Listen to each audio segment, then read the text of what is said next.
이 사람이 누구일까요? 맞춰보십시오. 이 사람은 이스라엘의 위대한 제사장 가문에서 태어난 사람이에요. 또 이 사람은 태어날 때 천사가 나타나서 이 아이가 태어날 것을 예언했어요.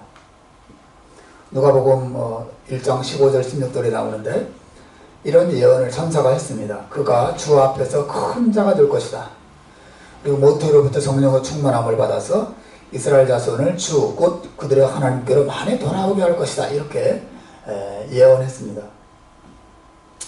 실제로 이 아이가 엄마 뱃속에 있을 때 뱃속에서 또 성령의 충만함을 받아요. 누가복음 1장 41절에 보면 이 아이가 복중에서 엄마 뱃속에서 뛰놀았다. 이렇게 성경에 기록하는 것을 봅니다.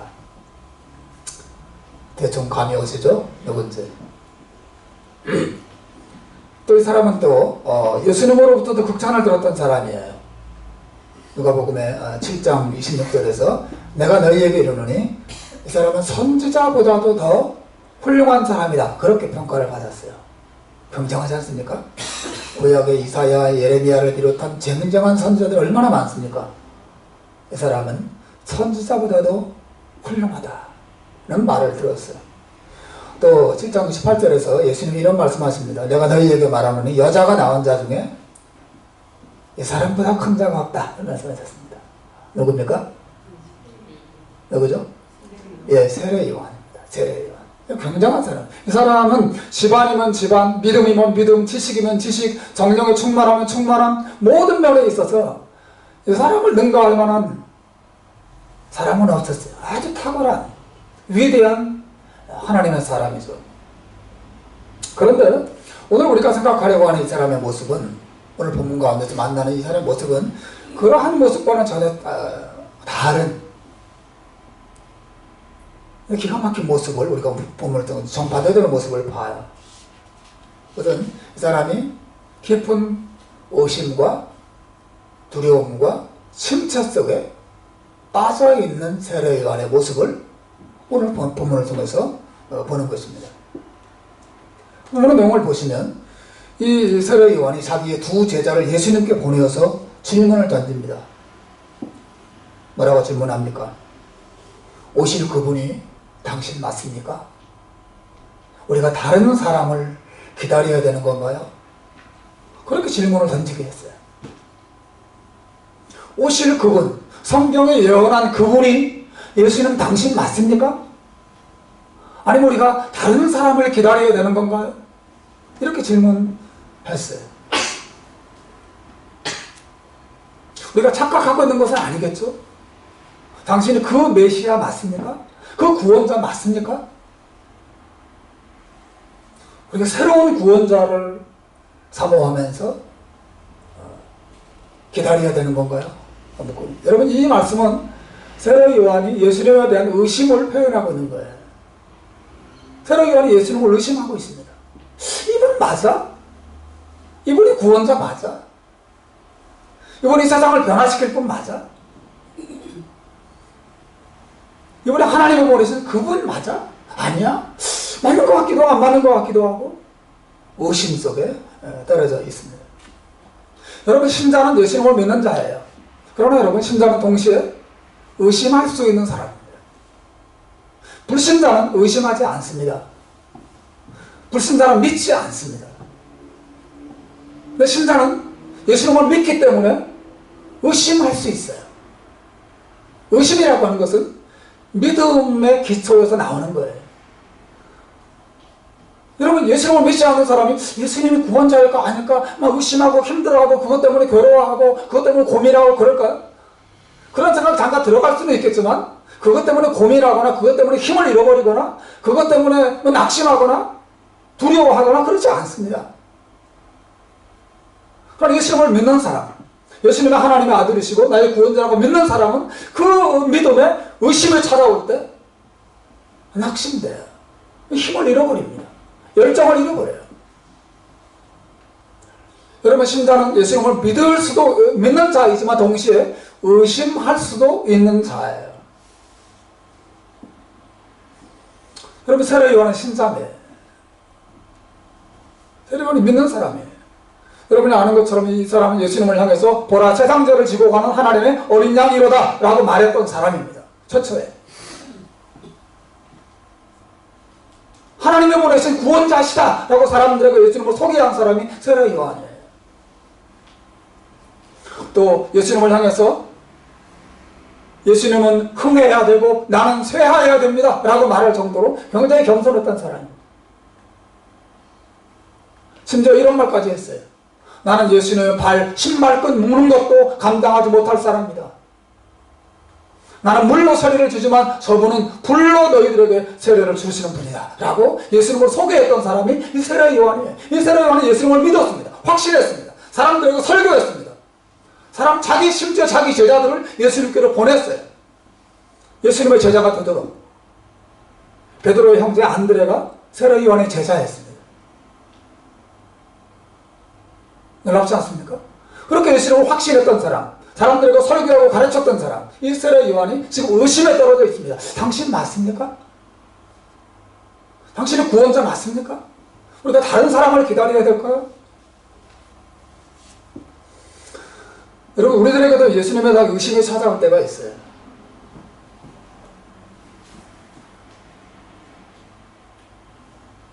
기독교가 진리 맞나? 이런 생각이 찾아오는 거죠. 여러분, 그럴 때 없습니까? 한 번도 그런 생각 하신 적 없으세요? 내가 지금 착각하게 된 거 아닐까? 나 어릴 때부터 교회에다 자라다 보니까 하도 많이 들어서 세뇌돼서 예수님 믿는 거 아닐까? 이런 생각이 들 때 없으세요? 성경이 말하는 게 진리 맞아? 하나님 정말 살아계신 거 맞을까? 아니, 이 정도도 맞고 저 정도도 맞고 다 맞다고 자기가 옳다고 주장하는데 기독교도 자기가 주장하는 것에 지나지 않은 거 아닐까? 왜 기독교만 오라? 예수만 진리야? 어떻게 알 수 있지? 그런 의심이 우리 마음속에 찾아올 때가 있어요. 다른 모든 종교 경전들이 있듯이 성경도 하나의 책이 아닐까? 그런 생각이 우리에게 찾아올 때 있습니다. 보다 직접적으로는 내가 예수님을 믿기 때문에 손해도 보고 희생도 하고 봉사도 하고 뭐 이런저런 많이 하는데 만약에 이게 사실이 아니라면 나만 속고 나만 손해보는 거 아닐까? 남들은 다 머리 굴려서 막 거짓말도 하고 사기도 치면서 막 돈도 벌고 막 이렇게 하는데 나는 하나님 말씀대로 살아야 된다고 생각해서 막 정직하게 애를 쓰는데 이게 만약에 사실이 아니라면 나 진짜 나만 손해보는 거잖아. 이런 생각이 여러분 들 때 없으세요? 하나님께 열심히 기도하고 하나님 나를 사랑한다고 믿고 기도하면 나를 들어주시고 나를 도와준다고 믿고 이렇게 열심히 살아왔지만 그런 일이 전혀 일어나지 않을 때 정말 그 하나님이 살아계신 거 맞나? 내 기도를 들어주신 거 맞아? 기도가 무슨 소용이 있을까? 이런 의심들이 우리 마음속에 찾아올 때도 있어요.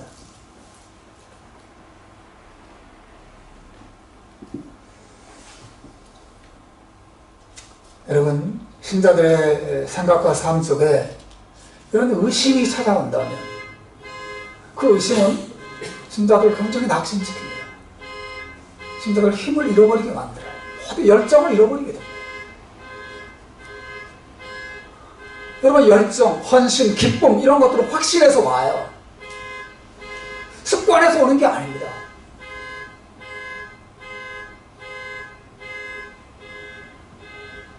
바깥에 나는 소리 확신에서 오는 거예요. 확신. 내 경험에 따르면 운전하다가 차를 몰고 가다가 두 갈래 길이 이렇게 나오면 이 길로 가야 되는지 저 길로 가야 되는지 헷갈릴 때가 있어요. 그럼 어떻게 합니까? 에라고 이렇게 이쪽으로 확 갑니까? 난 잘 안 되더라고요. 가다가 스피드를 멈추고 사이길에서 중간에 딱 섰던 경우가 있었어요. 어디로 가야 되지? 이리 가야 돼? 이리 가야 되는 거야. 그냥 멈추게 돼요. 확신해가지고 확 못 가게 돼요. 의심에 빠지면 신자의 마음이 그와 같이 됩니다. 멈추게 됩니다. 더 이상 기쁨을 가지고 확신을 가지고 자기 길을 확 달려갈 수가 없어요.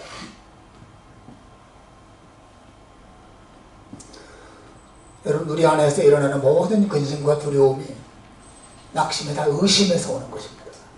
하나님의 사랑, 하나님의 존재, 예수 그리스도의 진리 되심, 그분이 나의 구원자 되심에 대한 의심이 마음에 임할 때 우리 힘을 잃어버려요. 그러므로 여러분, 이것도 회복해야 돼요. 이 의심의 문제를 해결해야 됩니다. 내 마음에 의심이 찾아와서 내 모든 기쁨을 엉망진창으로 만들어버리고 내 모든 열정을 다 식어지게 만들 때 우리가 이 문제를 어떻게 해야 될 것인가? 저 오늘 설교의 굉장히 중요한 주제예요.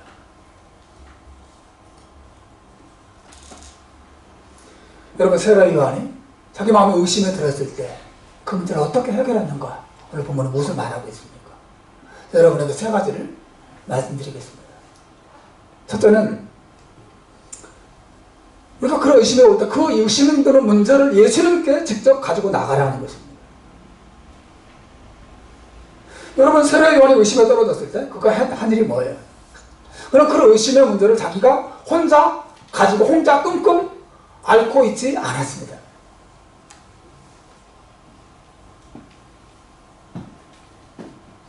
그래서 그 문제를 제자들을 보내서 예수님께 직접 묻게 했습니다. 왜 자기가 직접 가지 않았을까요? 오늘 본문의 상황은 세례 요한이 감옥에 갇혀 있었어요. 자기가 직접 갈 수 없으니까 제자들을 대신 보내서 예수님께 그 질문을 직접 물었습니다. 예수님, 당신 맞습니까? 내가 가고 있는 게 이 길이 맞습니까? 예수님, 당신이 진리 맞습니까? 예수님께 질문을 던지게 했어요. 여러분, 이 세례 요한은 자기 마음에 의심이 일어날 때 그 의심을 혼자 끙끙 앓고 혼자 품고 있지 않고, 에이 몰라, 에이 뭐 예수님이 뭐 그분이든 아니든 아예 상관없어, 이렇게 대충 그 의심을 무시하지도 않습니다. 뭐 제자들 다 불러놓고 야, 너희는 어떻게 생각하니? 너는 어떻게 생각해? 의견을 물어보고 토론을 하지도 않습니다. 세례 요한이 뭐 어떻게 하고 있습니까? 그 문제를 예수님께 직접 가지고 가서 묻고 있어요. 예수님, 당신 맞습니까? 예수님, 나의 구원자 맞습니까? 하나님을 보내신 하나님의 아들 맞습니까?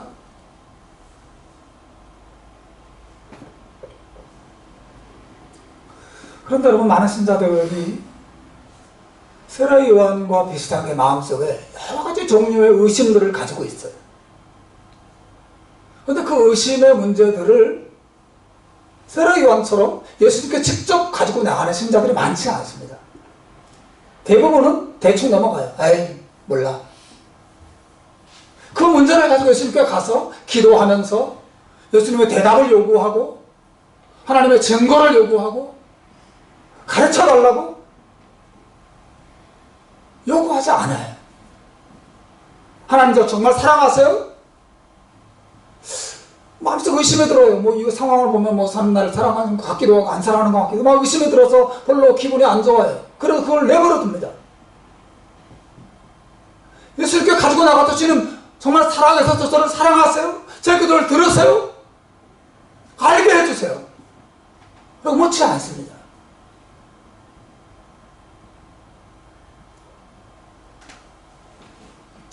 대부분의 신자들이 혼자 생각하고 혼자 판단하고 혼자 결론 내리고 혼자 그냥 끝내버려요.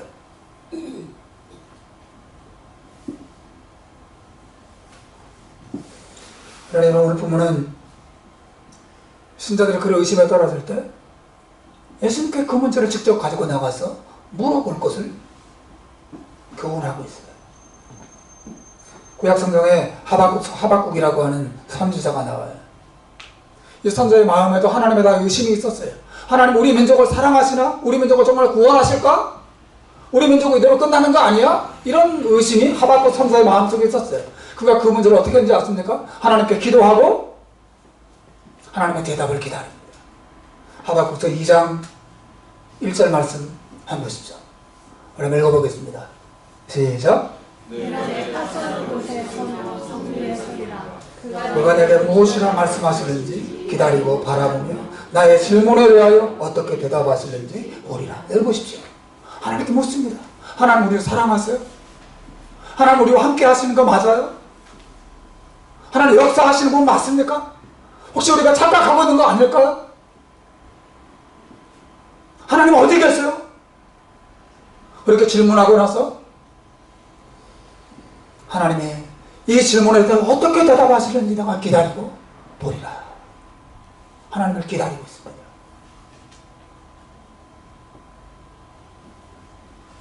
다윗도 똑같은 경험을 이야기해요. 시편 40편 1절에 뭐라고 말합니까? 읽습니다. 시작. 내가 여호와를 기다리고 기다렸더니 귀를 기울이사 나의 부르짖음을 들으셨도다. 다윗은 하나님 그냥 기도하고 끝낸 게 아니라 자기 기도에 하나님 어떻게 응답하시는지를 기다리고 또 기다리고 그분이 또 보여주실 때까지 기다렸어요. 그 문제를 주님께 직접 가지고 나갔다는 뜻이죠.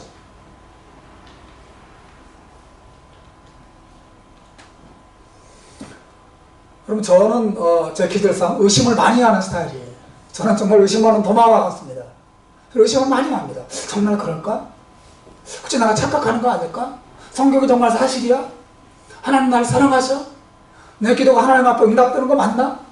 하여튼 여러 가지 종류의 의심들을 고등학교 시절부터 계속 마음속에 품었어요. 제 기질이 그런 것 같아요. 생각하고 따져보고 확인해보고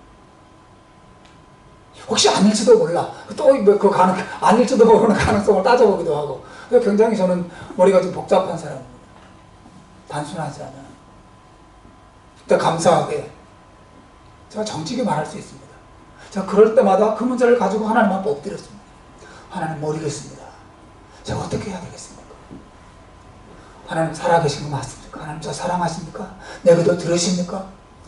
제가 어디로 가야 될지 가르쳐 주십시오. 이 길이 맞는지 가르쳐 주십시오. 하나님 앞 그 문제를 놓고 기도를 했어요. 하나님 그때 때때로는 책을 통해서 큰 확신을 주기도 하시고 때로는 어떤 사람을 보내서 큰 확신을 주기도 하시고 때로는 성령의 이 감동하심을 통해 마음속에 놀라운 확신을 부어주기도 하시고 하나님은 다양한 방법으로 내 질문에 답하시는 것을 많이 경험합니다. 의심이 사라지고 마음의 확신과 기쁨이 쏟아오던 때가 얼마나 많은지 모릅니다.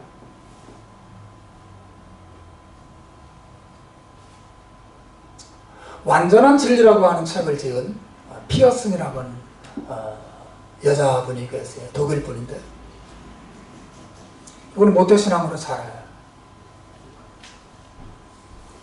모태신앙으로 태어나서 자라다가 대학에 들어갈 무렵에 완전히 무신론자가 됩니다. 하나님 없다. 신앙을 다 버려요.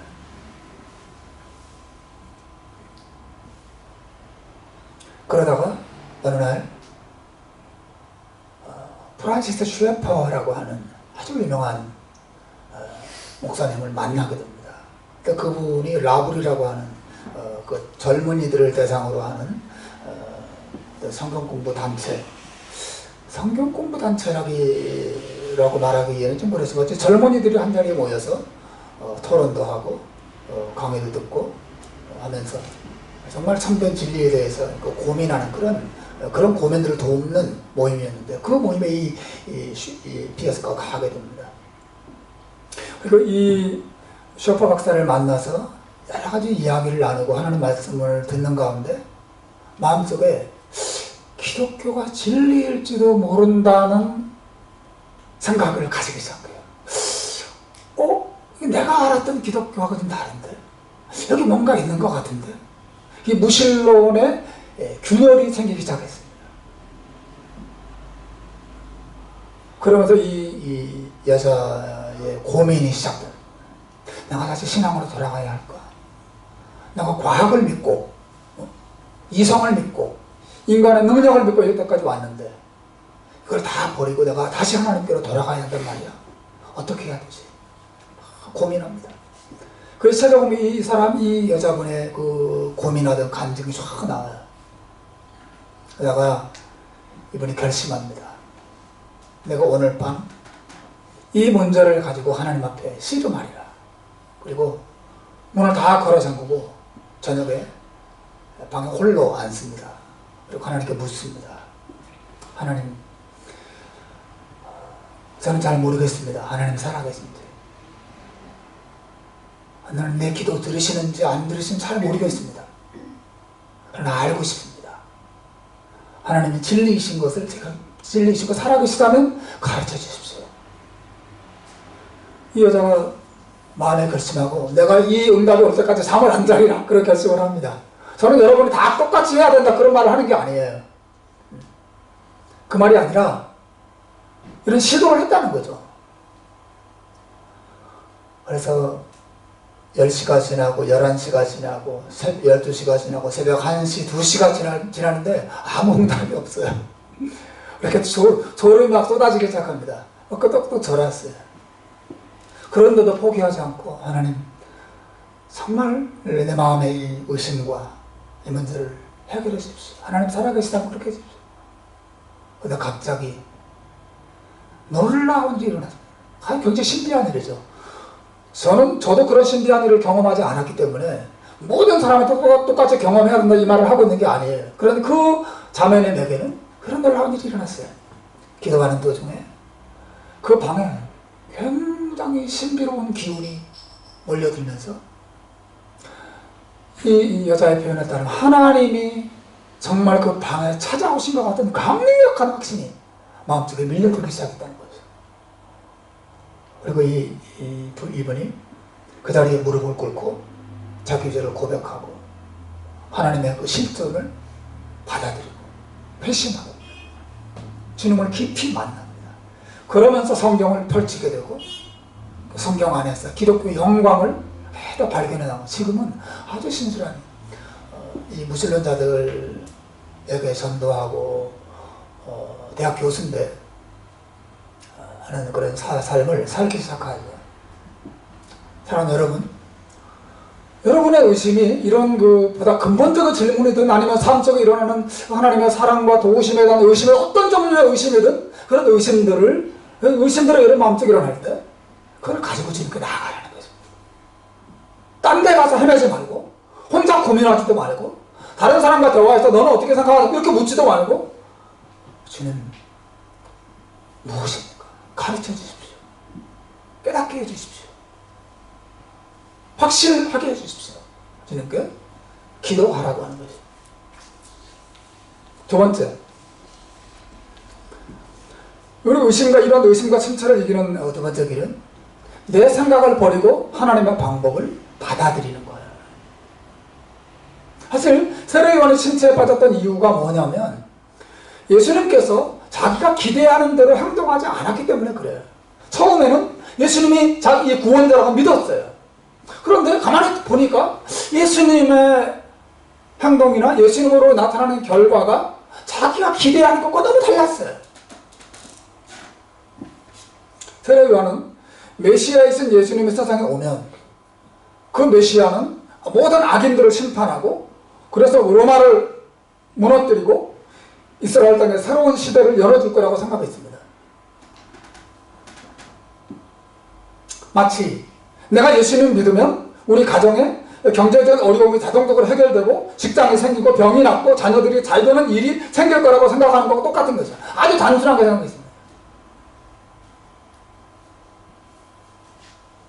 하지만 예수님의 세례요한의 기대와 달랐어요. 예수님은 오셨음에도 불구하고 악은 여전히 기승을 부렸고 로마는 여전히 강성했고 악한 종교 지도자, 유대 종교 지도자들은 여전히 세력을 휘두르고 있었습니다. 상황이 변하지 않았어요. 도리어 세례요한 자신이 헤로드 왕의 그 미움을 받아서 체포되어서 감옥에 갇힌 일이 일어났습니다. 지금 감옥에 갇혀있는 거예요. 지금 세례요한이 당황했습니다. 이게 뭐지? 분명히 예수님을 내가 믿었는데 그분 머리 위에 하나님의 성령이 임하는 걸 내가 보고 강력한 확신을 하나님은 내게 주셨는데 이분이 구원자시구나 알게 했는데 뭐야? 상황 하나도 안 변했고 나는 지금 감옥에 갇혀있는 신자가 됐고 악은 여전히 들끓고 도대체 이분이 메시아 맞나? 여러분 이것이 세례요한이 의심과 침체에 빠졌던 이유였어요. 자기가 생각했던 것과 예수님의 모습이 달랐다라고 하는 거죠. 문제는 여러분 세례요한이 예수님에 대해서 오해하고 있었다는 거예요. 세례 요한은 예수님이 오셔서 세상을 심판할 거라고 생각했지만 사실은 예수님이 오신 목적은 세상을 구원하는 것이었습니다. 게다가 예수님의 구원은 세례 요한이 생각하는 것처럼 신속하게 진행되지 않습니다. 겨자씨가 자라듯이 누룩이 퍼지듯이 점진적으로 천천히 진행돼요. 악에 대한 하나님의 심판 역시 하나님의 때에 하나님의 방법으로 진행되죠. 무엇보다 예수님의 그 구원을 이루시기 위해서 십자가에 죽으셔야만 했고 부활하시고 승천해야만 이 구원이 완성되는 것이었습니다. 그래서 세례 요한은 이 모든 것들을 종합적으로 알지 못하는 상태였어요. 그저 단순하게 메시아가 오시면 악을 심판하시고 이 땅에 구원을 주실 것이다 라는 이 공식만 머릿속에 있었어요. 그러다 보니까 뭐야?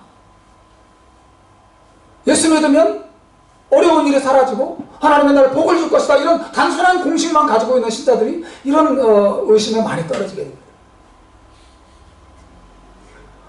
내가 생각하는 것과 하나님의 행동하는 방식이 다르다는 걸 느끼게 됩니다.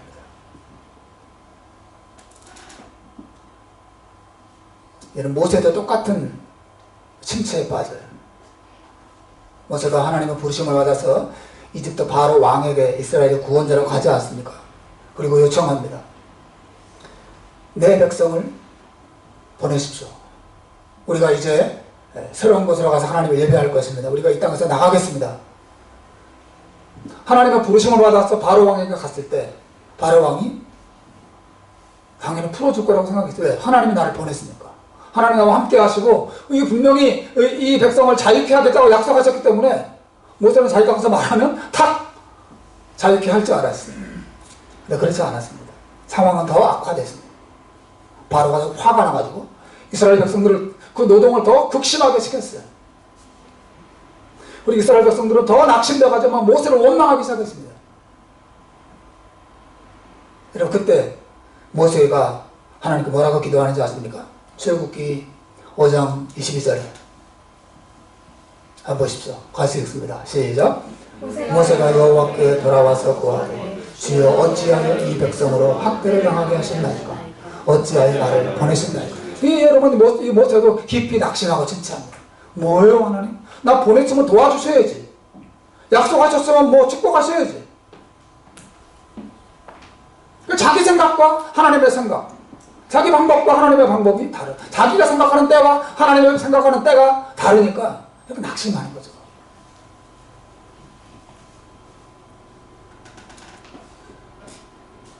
여러분 그렇게 생각하지 않습니까? 내 생각에 내가 예수님 믿고 하나님께 기도하면 하나님 들어주시고 문제가 해결되고 어려움은 풀리고 겨울이 가고 봄이 올 거라고 생각하는 거 당연하지 않습니까?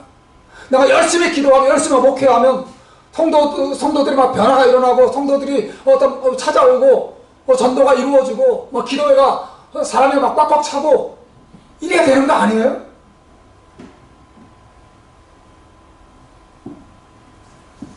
하나님은 성경이 무엇을 말합니까? 이사야서 55장 8절 그 9절에서 이야기합니다. 같이 읽겠습니다. 시작. 여호와의 말씀에 내 생각은 너희 생각과 다르며 내 길은 너희 길과 달라서 하늘이 땅보다 높음같이 내 길은 너희 길보다 높고 내 생각은 너희 생각보다 높다. 믿음이라고 하는 것은 하나님이 내가 하나님 믿으면 하나님 나를 도와줄 것이라는 것만 믿는 게 그게 믿음이 아니에요. 진정한 믿음은 하나님의 때와 방법과 하나님의 지혜를 인정하는 것입니다. 하나님이 인정하는 것이에요. 그럼 내 생각과 하나님의 생각이 같으면 그게 하나님이시겠습니까? 생각해 보세요.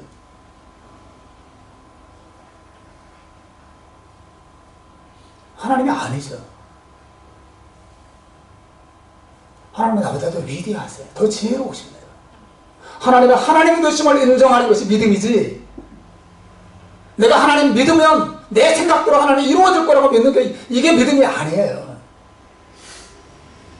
그 기복신앙이죠.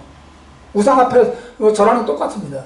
얼마 전에 한국 TV를 보니까 그냥 한국도 수능이 가깝지 않습니까? 절에 사람이 미어 터집니다. 다들 와가지고 막 얼마나 열심히 복을 빌고 자식들을 위해서 저라면 애를 쓰는지 몰라요. 그렇게 정성을 다하고 지성을 다하면 뭔가 이루어질 거라고 생각하는 거예요.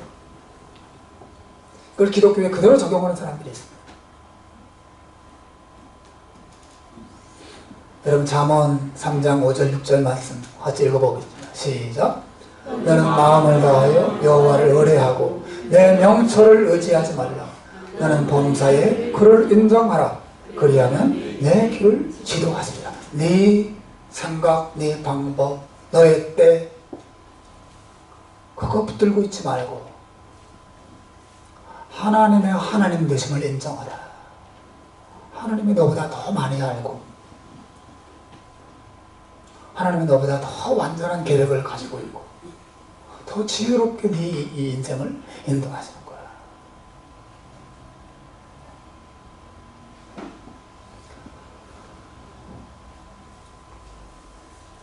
마지막 세 번째로 우리가 의심과 이 침체를 이기는 방법은 예수님의 행하신 일을 바라보고 생각하는 것입니다.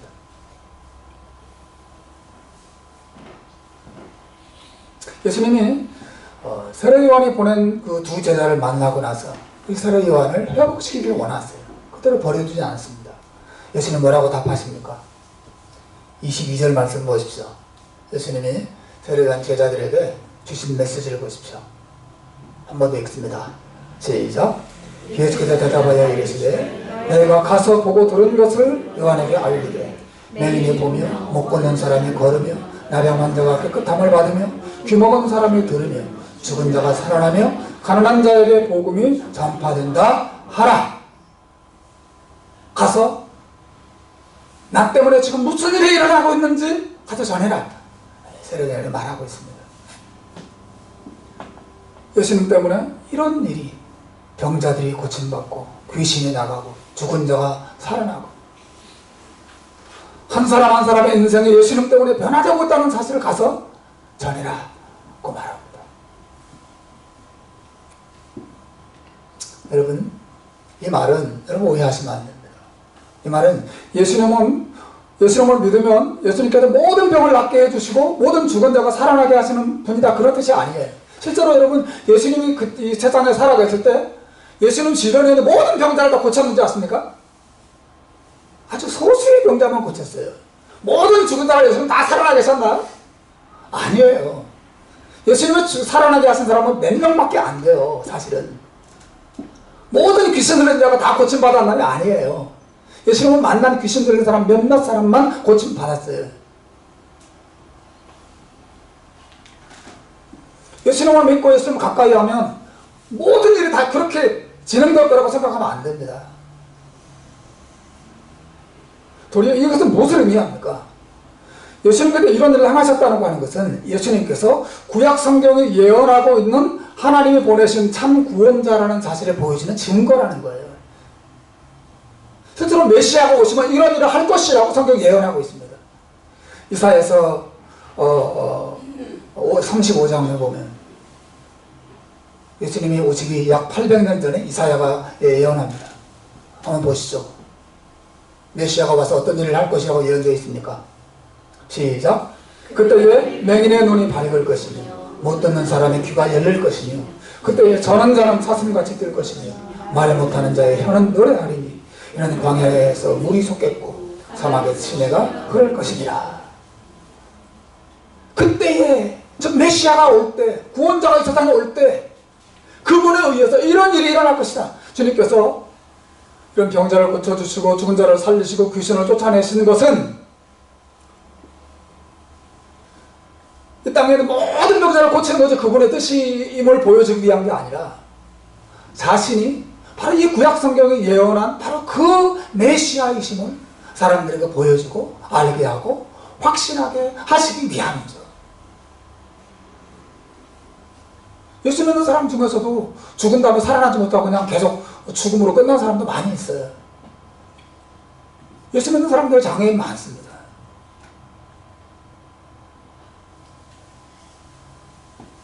지금 예수님께서 세례 요한에게 가서 전해라. 나 때문에 이런 일이 일어나고 있다. 내가 바로 그 구약 성경이 예언한 그분 맞다는 사실을 전하라고 요청하고 있어요.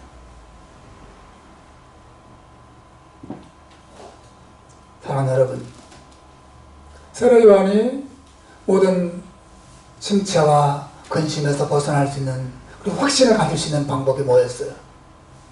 예수님 때문에 무슨 일이 일어나고 있는 걸 보는 것입니다. 예수님은 무슨 일을 행하셨는가를 보는 것이에요. 예수님을 주목하는 것입니다. 정말 성경이 무엇을 예언하고 있고 그 예언이 어떻게 예수님 안에서 이루어졌는가를 바라보는 것이에요.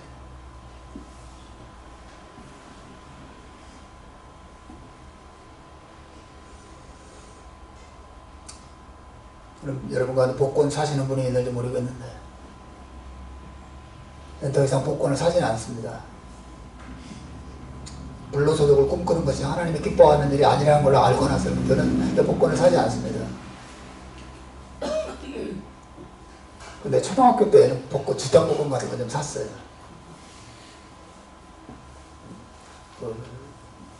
뭡니까,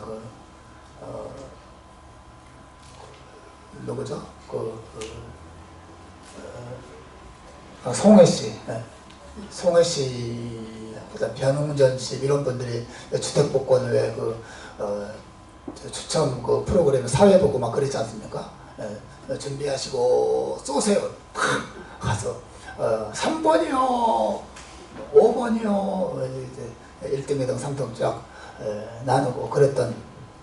저 TV 앞에 앉아가지고 그거 내 복권 보면서 이렇게 맞춰보고 그랬던 기억이 납니다. 끝자리 하나가 맞으면 얼마, 두 자리가 맞으면 얼마 이렇게 놔두면서 좀 다 기억은 안 나지만 그래도 몇 번 맞았어요.